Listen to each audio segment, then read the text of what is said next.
I'm Dr. Matt Hughes, an emergency physician. From Hollywood, the drama of the emergency room, or ER, entered the American home through popular television shows. And while life-threatening situations in medical drama make for great ratings, they aren't purely the results of Hollywood scriptwriters. They occur every day in emergency rooms throughout the country. But the gunshots, car accidents, and heart attacks aren't all that the emergency department manages. In fact, a very large part of the emergency department's daily routine involves tending to the fevers and colds, aches and pains, and bumps and bruises of everyday life.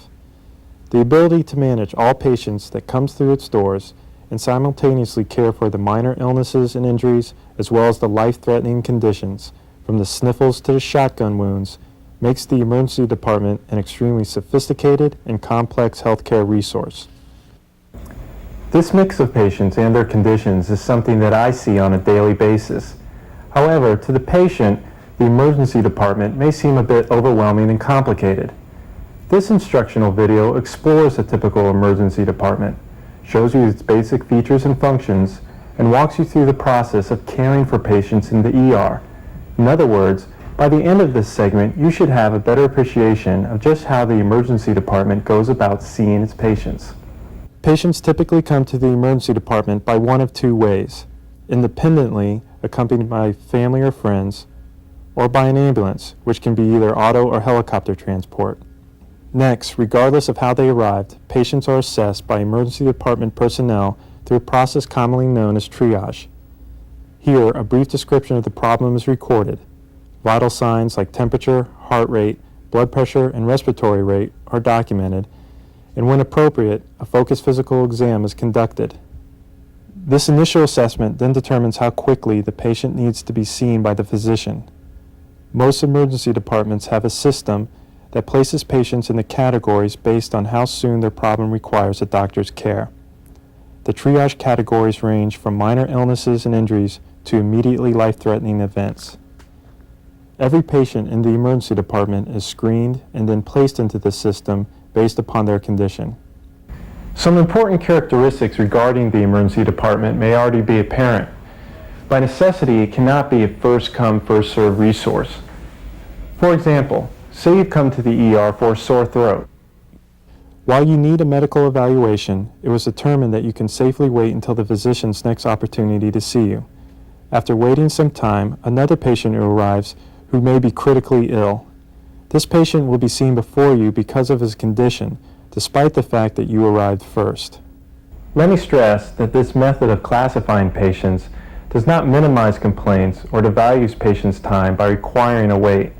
No complaint is trivial, and everyone's time is important.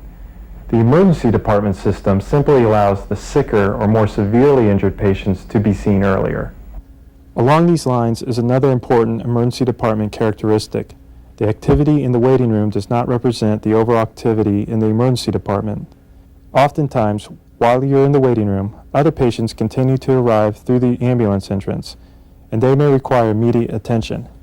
In other words, a steady flow of patients into the emergency department can occur without ever being noticed while you're in the waiting room. Let's move on now beyond the waiting room to the evaluation and treatment area. Once in the evaluation area, a thorough workup begins to determine the nature of your problem. Here, a history is taken, a physical exam is performed, and when indicated, diagnostic tests are ordered. Again, the type of problem determines how much time and resources are dedicated to individual cases. For example, a sprained ankle may take only several minutes to diagnose and treat. However, a severe car accident may require large amounts of time, resources, and personnel. Finally, after collecting all the relevant information about your condition, the doctor develops a plan to resolve the problem. This typically involves treating the immediate problem or arranging further evaluation and treatment either in the hospital or in a clinic. That's it. That's the system.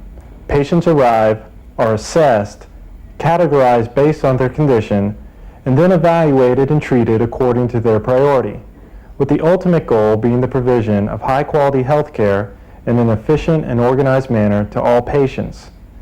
And so, beyond providing the script material for trendy TV shows, the emergency department stands as a sophisticated healthcare system, managing large amounts of patients with diverse healthcare problems 24 hours a day, 365 days a year, to all who enters its doors. The video you just saw focused upon common medical problems often encountered in an emergency department. Many of these problems can be managed by primary care physicians, such as family practitioners, internists, and pediatricians, and others. As a first step towards managing your health care, we urge you to contact your primary care physician, as they are typically acquainted with your medical history and can maintain continuity in your care. If you do not have a regular physician, we strongly encourage you to establish a relationship with one.